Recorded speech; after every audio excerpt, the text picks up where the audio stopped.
Mirëmëngjesi shikues të #Gjesit, mirë se po takojmë edhe këtë të martë në rubrikën Shneta. Sot të ftuar kam doktoreshën Shëndevere Hasani, pediatër pulmologe në Spitalin Amerikan 1, me të cilën do të flasim për alergjitë sezonale. Doktoresh, mirëmëngjesi, mirë se erdhët. Mirëmëngjesi, mirë se u gjej. Doktoresh, a na tregoni fillimisht se çka janë alergjitë sezonale dhe pse ndodhin pikërisht në disa periudha caktuar të vitit? Po, alergjitë sezonale praktikisht e kanë emrin për shkak se paraqiten në periudha caktuara të vitit dhe ajo në të vërtetë flet për një reagim të organizmit të njeriut ndaj ndryshimeve të cilat ndodhin në stinë të ndryshme në natyrë.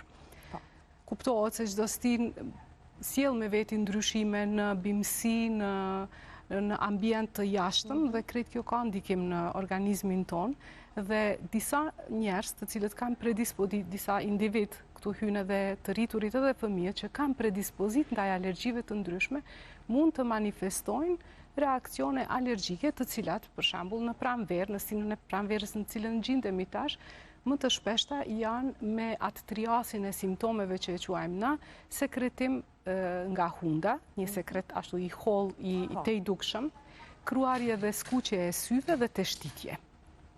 Po, doktoresh, po cilat janë shkaqet më zakonshme që çojnë deri tek këto alergji? Tash, alergjen ka shumë në natyrë, edhe në ambientin e jashtëm, edhe në ambientin e brendshëm ku jetojmë. Për me pas pak ma lehtë me i klasifiku, këto janë të ndame në 4 grupe.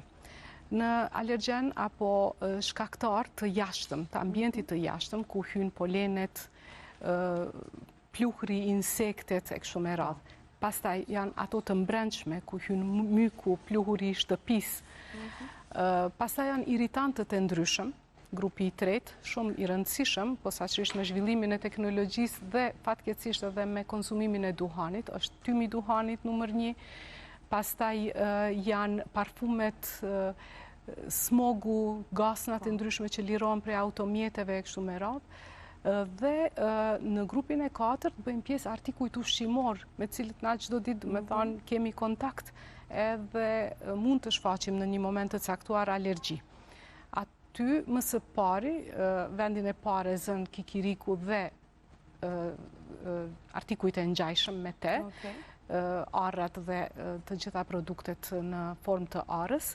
Pastaj janë produktet e qumshtit dhe shumë produkte tjera në cilat muj me i listu, dhe me thanë, po i cekim ato më të shpeshtat. Kjo është pak a shumë shkaktar cilët janë të grupum. Po cilat janë më të rënda, doktoresh, i përmende qoftë edhe disa ushqime, qoftë disa prej faktorëve të brendshëm edhe të jashtëm, cilat janë alergjitë prej këtyre që i përmendet, ndoshta më të rënda ose varësisht prej njerëzve që edhe i përjetojnë ato?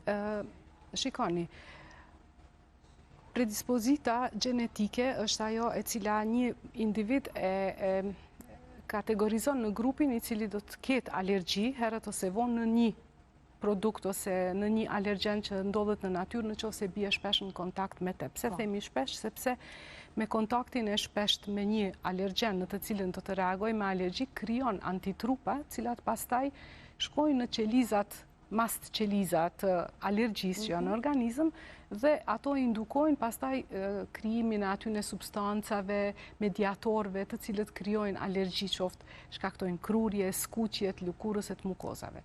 Kuptohet, ekzistojnë alergjitë cilat janë fatale, cilat mund të shfaqen një herë në jetë dhe të përfundojnë në mënyrë shumë të rëndë. Por ato janë fatmirësisht shumë të ralla dhe më shpesh ballafaqohemi me alergjitë të cilat gradualisht zhvillohen gjatë jetës dhe vijnë duke u forcuar. Aty hyn edhe alergjia prej polenit. Shpesh herë, do të thonë, prej vitit në vit, njerëzit apo individët të cilët tregojnë alergji ndaj polenit e llogaritet që në botë rreth 40% të njerëzve në botë, do të thonë gati gjysma, kanë alergji në polen, sensibilizohen me kalimin e kohës dhe nëse këtë vjet kanë reagu me një intensitet, vitin e ardhshëm ka mundësi që të reagojnë edhe më tepër për shkak të ngritjes së nivelit të antitrupave që i krijojnë.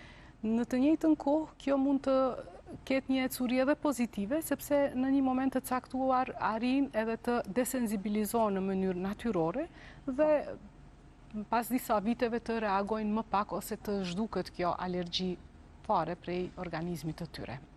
Do të flasim për polenin pak më vonë, fillimisht doktoresh, qysh dallohen simptomat e një alergjie, për shembull tek fëmijët, qysh munden me i dallu prindrit simptomat e alergjisë sezonale prej një gripi të zakonshëm ndoshta?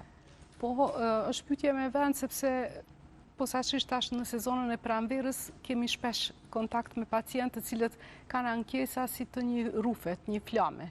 Ajo fillon me një sekretim prej hundës, djegësim në fyt, edhe në hund, por edhe kruarje dhe skuqje të syve, të shtitje.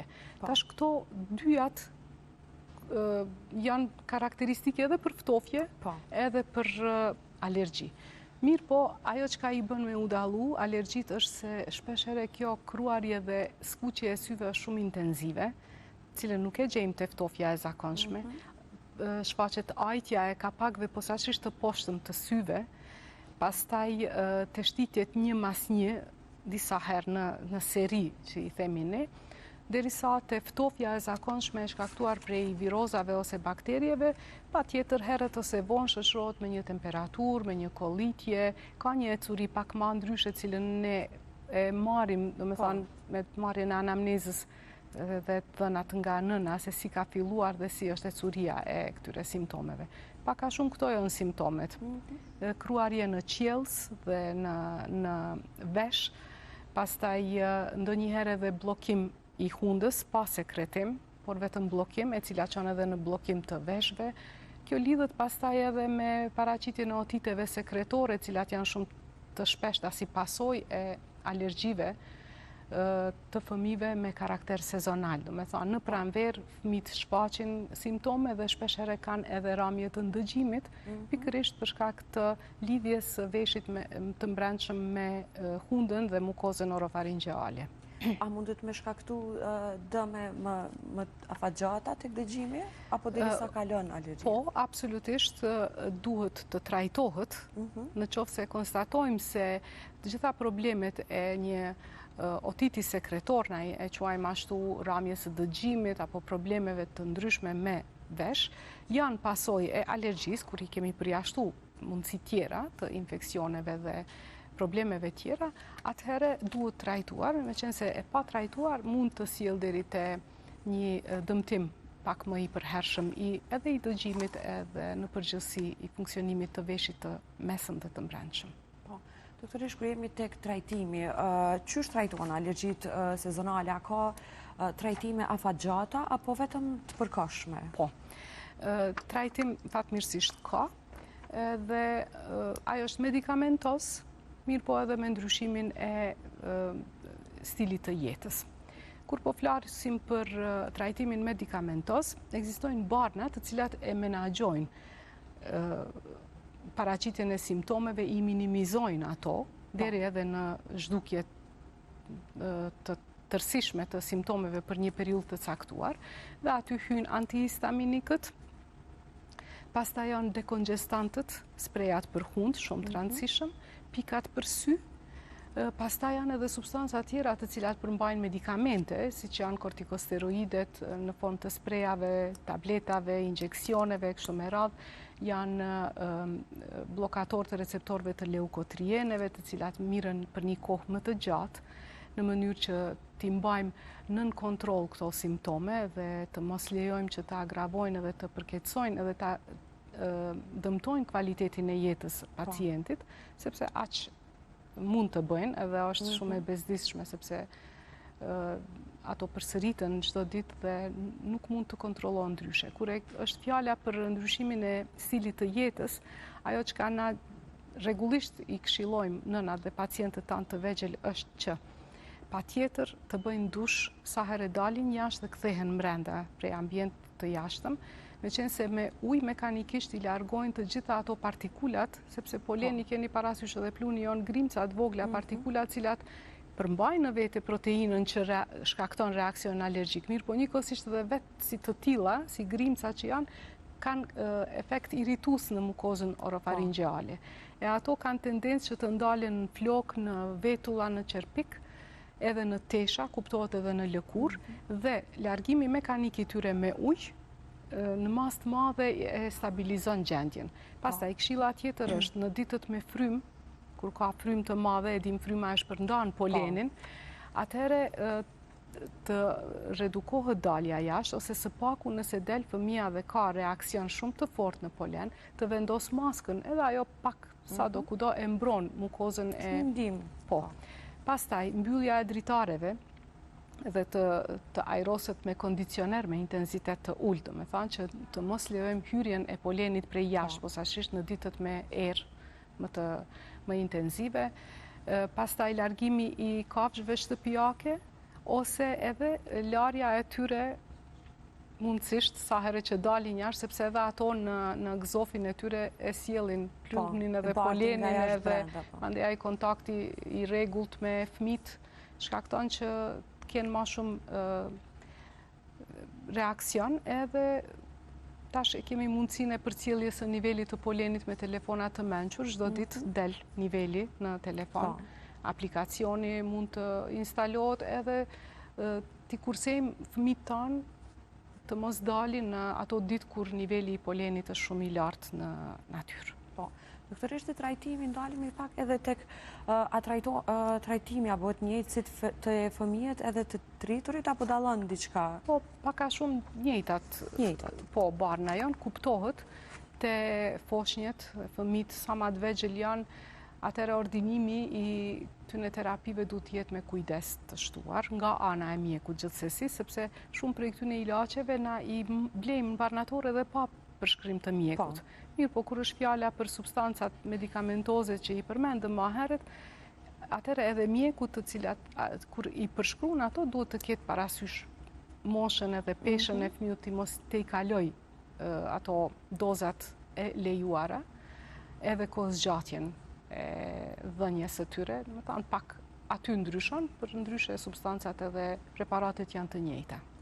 Doktorisht, e përmendë polenin gjatë gjithë kohës, pothuajse, a mundet me u shëru një fëmijë prej alergjisë nga poleni, sepse që dim ka dhe të rritun që ankohen që vujnë prej alergjive, prej polenit. Pse shkakton kaq shumë alergji polenit? Ju me pyetje edhe atë dhe përgjigje në një mënyrë, se ne shohim fëmijë që kanë alergji në polen ose në pluhur dhe në shumë substancë, do me thonë alergjen apo agent tjerë në natyrë, të shoqëruar me prind të cilët thonë edhe unë prej fëminis kam alergji. Fatkeqësisht nuk shërohet. Mirë po, fatmirësisht, ekzistojnë medikamente edhe masa cilat i përmendëm, të cilat janë dëshmuar që në masë të madhe i redukojnë simptomet edhe i minimizojnë ato. Përmenden shpesh edhe allergy shots, i quajmë ato, apo ato janë ato injeksione që bëhen në fillim javore, pastaj mujore, të alergjenëve të ndryshëm me qëllim të desensibilizimit, e të cilat i vendos si indikacion mjeku ose alergologu.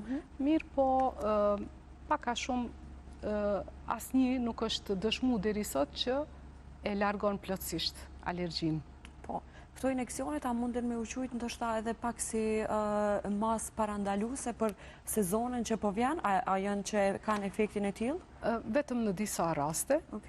Kuptohet kur është fjala për alergjin e lokalizuar në rrugët e sipërme të frymarrjes. Meqense e dim se alergjia i përfshin posaçërisht këto të pranverës dhe të bazuara në polen dhe në partikula tjera, ndotës tjerë dhe irritant që ndodhen në natyrë, në qoftë se kemi të bëjmë me një fëmijë ose individ astmatik, i cili padyshim se do të reagoj edhe më shumë se persona tjerë, këto injeksione nuk janë të rekomanduara. Me thënë edhe aty ekzistojnë indikacionet e qarta, në cilat raste mund t'i nënshtrohen këtij lloji të, me thënë, terapisë apo desensibilizimit. Doktorish, nëse nuk je diçka me shtu, falenderoj shumë që ishe sot në rubrikën Shneta. Dështa ka edhe shumë gjana që munden me u folë? Me siguri. Dështa i përmbledhëm pak a shumë disa më të rëndësishme. Pak a shumë duke që i përmbledhëm. Faleminderit edhe juve për mundësinë. Faleminderit shumë.